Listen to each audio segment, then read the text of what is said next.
The day silence spoke, louder than words. The grand amphitheater on Nexus Prime had never seen such a crowd. Beings from every corner of the galaxy filled the massive stadium. Their varied forms creating a sea of colors, shapes, and sizes. Floating cameras captured every angle, while broadcast signals carried the event to trillions of viewers across hundreds of worlds. The Galactic Trade Council had spared no expense for this spectacle. At the center of it all stood a simple metal platform, stark and cold against the ornate architecture surrounding it. This was where justice would be served, they claimed. This was where an example would be made. High Counselor Zarthik raised his forearms to silence the crowd.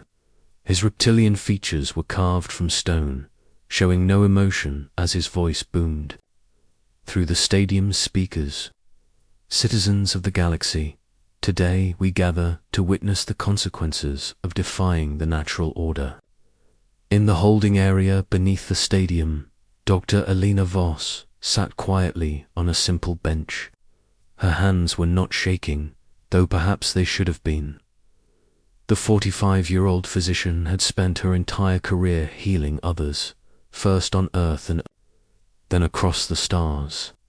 Her dark hair was pulled back in its usual practical style, and her kind eyes held no fear, only a deep sadness for what was to come. Dr. James Morrison, her colleague and friend, pressed his face against the energy barrier, separating them. Alina, there has to be something we can do. Some appeal, some diplomatic solution. She looked up at him with a gentle smile. James, you know as well as I do that this trial was decided before it began. The Council doesn't want justice, they want fear. The door to the holding area slid open with a harsh hiss. 2 towering Korthok guards entered, their armor gleaming under the harsh lights. Behind them walked Counselor Veltar, a thin insectoid creature with compound eyes that reflected the light like jewels. Dr. Voss, Veltar clicked in the universal trade language. It is time. Alina stood slowly, straightening her simple blue medical uniform one last time.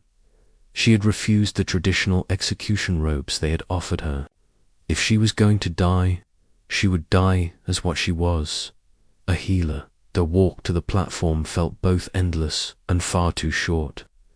As they emerged into the blinding light of the amphitheater, the crowd's roar washed over them like a physical force. Some cheered, some jeered, but Alina noticed many were simply silent, watching with the kind of horrified fascination that accompanies witnessing history. High Counselor Zarthik stood at a podium elevated above the platform.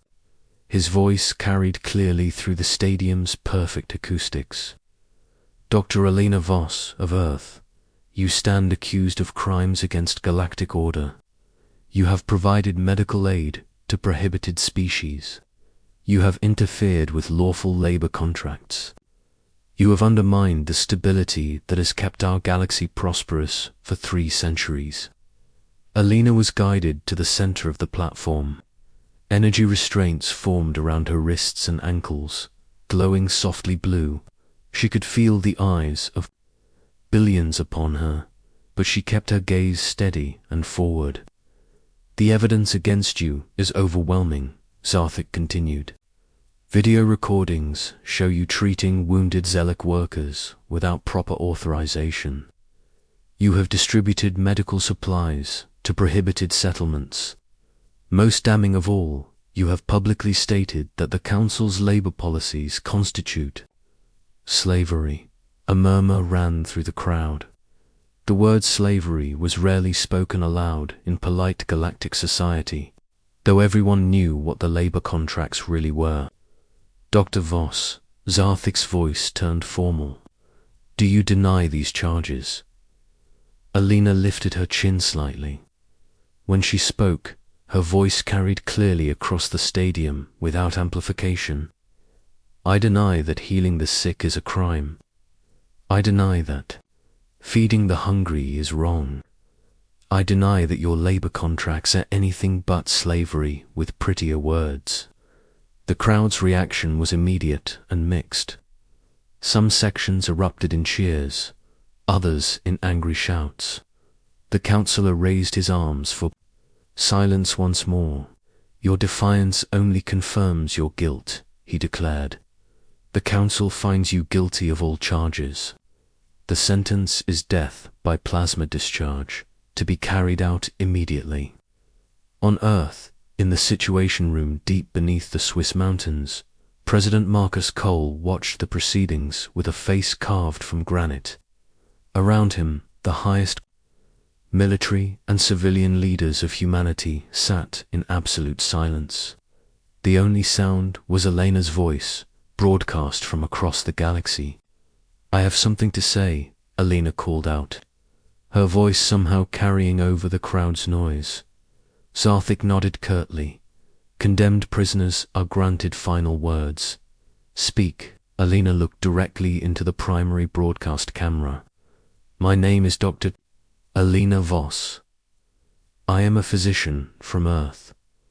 I have spent my life healing others because I believe that all sentient life has value.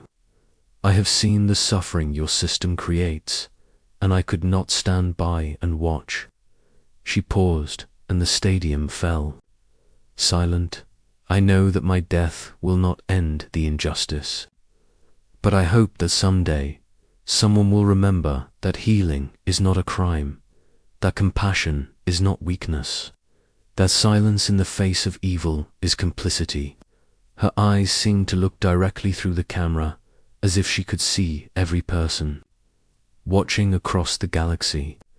"To my friends on Earth, do not grieve for me. I die as I lived, trying to make things better. That is enough." High Counselor Zarthik gestured to the execution technician. "Proceed." The plasma cannon emerged from the platform's surface with mechanical precision. Elena closed her eyes and took a deep breath. When she opened them again, she was looking at the camera once more. "Tell them I was not afraid," she whispered. The energy discharge was instantaneous. Dr. Elena Voss fell to the platform floor and did not move again. The stadium was silent for exactly 3 heartbeats. Then Zarthik raised his arms in triumph. "Justice is served. Let this be a lesson to all who would challenge the order that keeps our galaxy stable." The crowd began to cheer, but it was a thin sound, lacking enthusiasm. Many beings simply sat in stunned silence, processing what they had just witnessed. In the Situation Room on Earth, President Cole slowly closed his eyes. When he opened them again, they were filled with a cold fire that his advisors had never seen before. "Cut all communications," he said quietly. "Sir." Admiral Sarah Chen, Earth's chief military officer, leaned forward. "Cut all communications with the Galactic Network. Recall every Earth vessel to home system. Close every trade route. Cancel every contract. As of this moment, Earth is officially unavailable for comment." Admiral Chen understood immediately. "Black Protocol, Mr. President." "Black Protocol," Cole confirmed. "They want to send a message. We'll send one back. But first, we're going to let them enjoy their victory." Across the galaxy, Earth's response was swift and absolute. Communication relays went dark. Trade ships began returning to Sol System. Diplomatic missions packed up and left without explanation. Within hours, humanity had simply vanished from galactic affairs. The Galactic Trade Council initially celebrated this as confirmation of their power. "The humans are hiding like frightened children," Councillor Veltar declared during an emergency session. "They know they cannot challenge us." But as days passed, the silence became unnerving. No protests, no demands for Elena's body, no diplomatic communications at all. Earth had simply gone quiet. High Counselor Zarthik stood on his private balcony overlooking Nexus Prime's glittering skyline. The execution had been broadcast 3 days ago, and still no word from Earth. He had expected anger, threats, perhaps even military posturing. Instead, there was nothing. His aide, a nervous Fralian with twitching antennae, approached cautiously. High Counselor, our intelligence division reports that all human settlements have gone dark. We cannot establish contact with any Earth facility. They are sulking, Zarthik replied dismissively. Humans are emotional creatures. They will come begging for readmission to galactic society soon enough. But even as he spoke, he felt a chill that had nothing to do with the evening air. In his long career, he had executed dissidents from dozens of species. Their governments always responded predictably. Outraged negotiations, eventual acceptance. But this silence was different. This silence felt dangerous. On a small monitoring station at the edge of the Sol system, Commander Yuki Tanaka watched the long-range sensors with predatory focus. Every ship that had entered human space was being catalogued, tracked, and analyzed. The data was being fed into systems that most of the galaxy didn't even know existed. "How many council vessels in our detection range?" she asked her communications officer. 47, Commander. Mostly trade ships and patrol vessels. Tag them all when the time comes. I want to know exactly where every council asset is located. The officer looked puzzled. "Commander, shouldn't we be focusing on defensive preparations?" Tanaka smiled, but it was not a warm expression. "Lieutenant Dr. Voss didn't die so we could hide behind our defenses. She died to show the galaxy what the Council really is. Now we're going to show them what humanity really is.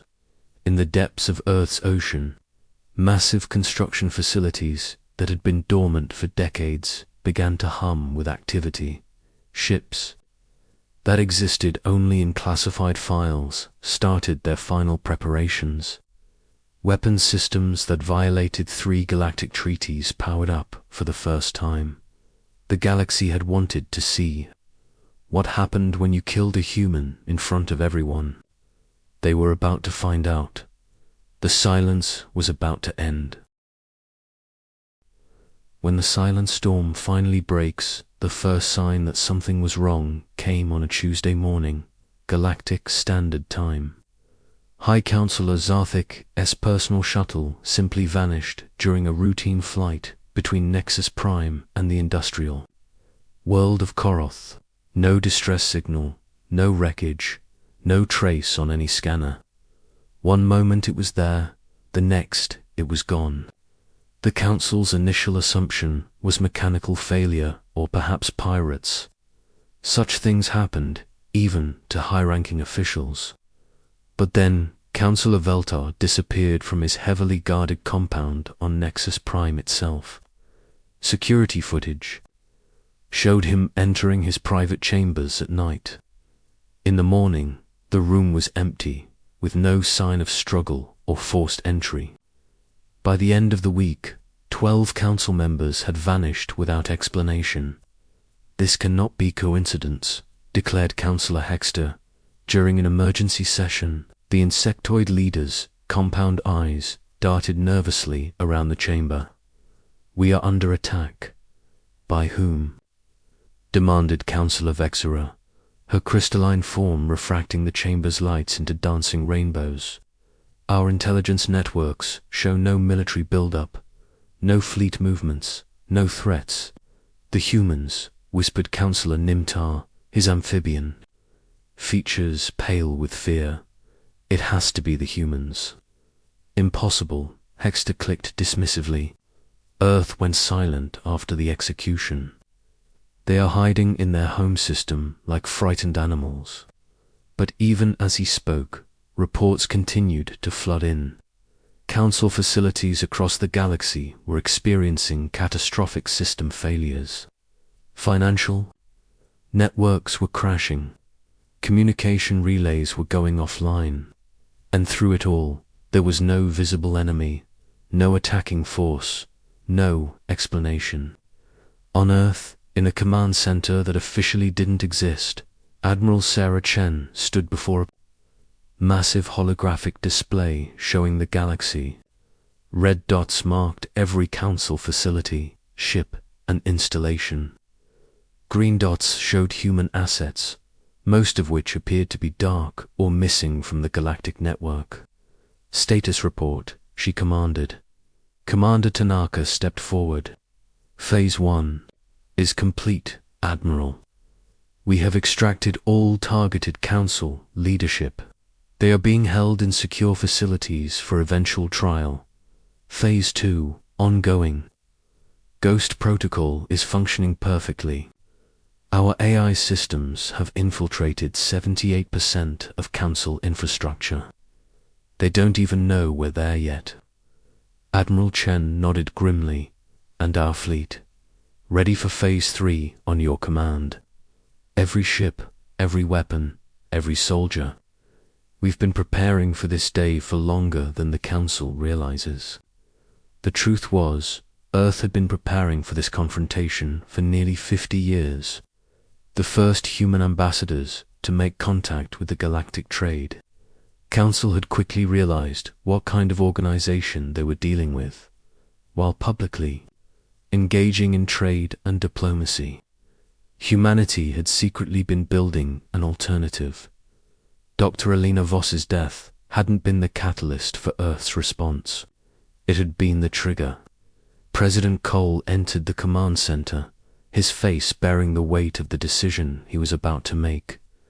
Admiral, are you certain about our intelligence? Completely certain, Mr. President, the Council maintains. Their power through fear and economic control. They have minimal actual military strength and rely on other species being too divided to challenge them effectively, and civilian casualties. Our precision is absolute. We target only Council, assets and infrastructure.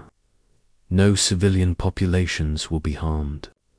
Cole nodded slowly. Then God help us all. Begin Phase 3. The attack began at exactly midnight, Nexus Prime Time. It started not with explosions or energy beams, but with information. Every screen across the galaxy suddenly displayed the same image, Dr. Alina Voss standing in the execution chamber, her final words echoing across countless worlds in hundreds of languages. But this time, the broadcast didn't end with her death. It continued with footage that the Council had tried to suppress. The galaxy watched in horror as the truth about the labor contracts was revealed. Hidden cameras showed the brutal conditions in Council mines and factories. They saw children working 18-hour shifts on industrial worlds. They witnessed the casual brutality used to maintain order. They learned that the prosperity of the core worlds was built on the suffering of the Rim territories. And then, as the information warfare reached its peak, the ships appeared. They materialized out of hyperspace around every major Council world simultaneously. Not dozens of ships, but hundreds. Not the simple exploration vessels that Earth had previously shown the galaxy, but sleek, deadly warships that moved with predatory grace. The lead ship appeared directly above Nexus Prime's capital city. It was massive, easily twice the size of the largest Council vessel, its black hull seeming to absorb light rather than reflect it. Energy signatures unlike anything in the galactic database pulsed along its surface. A transmission cut through every communication channel on the planet. The voice was calm, professional, and utterly implacable. This is Admiral Sarah Chen of the Earth's Defense Force. I am addressing the remaining members of the Galactic Trade Council. You executed Dr. Alina Voss for the crime of healing the sick and opposing slavery. You broadcast her death across the galaxy as a warning to others who might oppose your tyranny.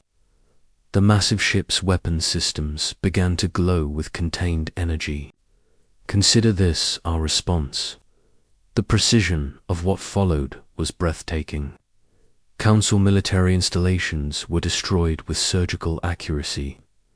Government buildings were reduced to rubble, while hospitals and schools remained untouched.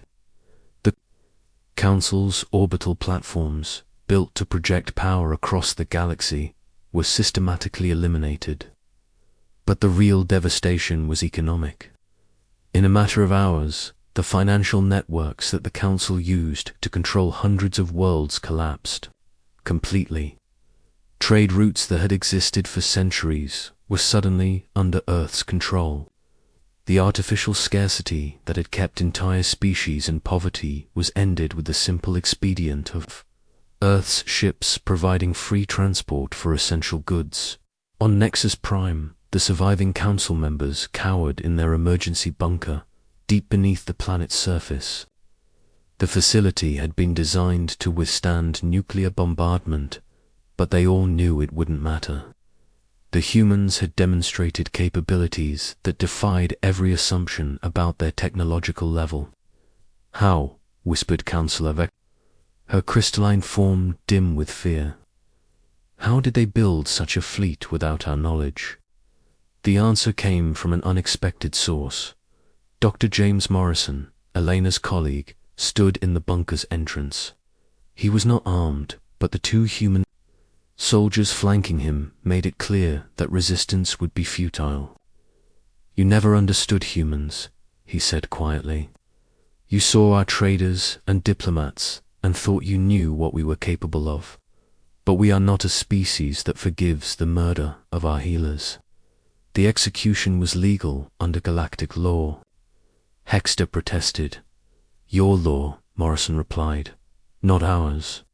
Elena knew this would happen. She knew that her death would be the end of your system. She chose to die so that billions of others could live free. Admiral Chen entered the bunker, her uniform pristine despite the battle raging above. "The Galactic Trade Council is dissolved as of this moment. Your member worlds are free to choose their own governments. Your artificial monopolies are ended. Your slave labor contracts are void." "You cannot do this," Vexera said desperately. "The galaxy needs structure, needs order." "The galaxy needs justice," Chen replied.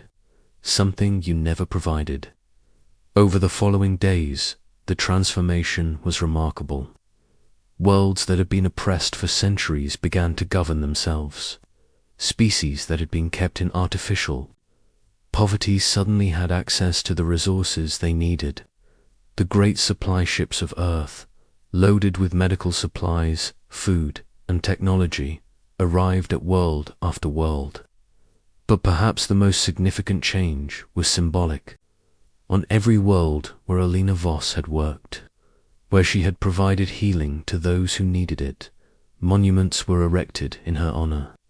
Not grand statues or elaborate buildings, but simple medical clinics that bore her name and carried on her work. The galaxy learned that humanity had been preparing for this moment for decades. While engaging in trade and diplomacy, Earth had been secretly developing technologies that surpassed anything the Council possessed. They had built a fleet that could challenge any power in the galaxy. Most importantly, they had built alliances with oppressed species throughout the Rim territories, creating a network of allies who had been waiting for the right moment to act. President Cole addressed the galaxy from the deck of Admiral Chen's flagship, with the ruins of the Council's orbital platforms visible in the background. Dr. Elena Voss died because she believed that healing should not be a crime. She died because she refused to accept that slavery was an acceptable foundation for civilization.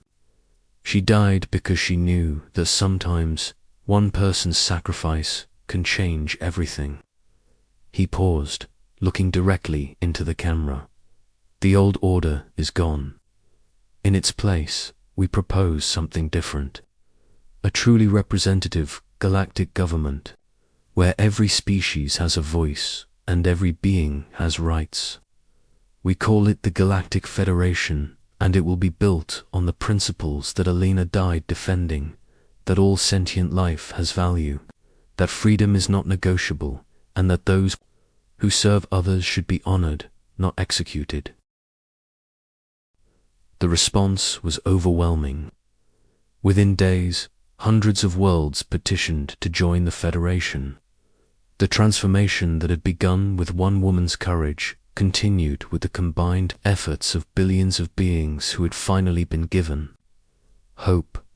Dr. Alina Voss had died believing that her sacrifice would matter. She had been right. The galaxy would never be the same.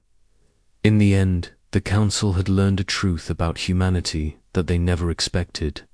Humans remember their fallen. They honor their healers. And they never, ever forgive those who murder. The innocent, the silence had ended. Justice had spoken. And the galaxy had listened.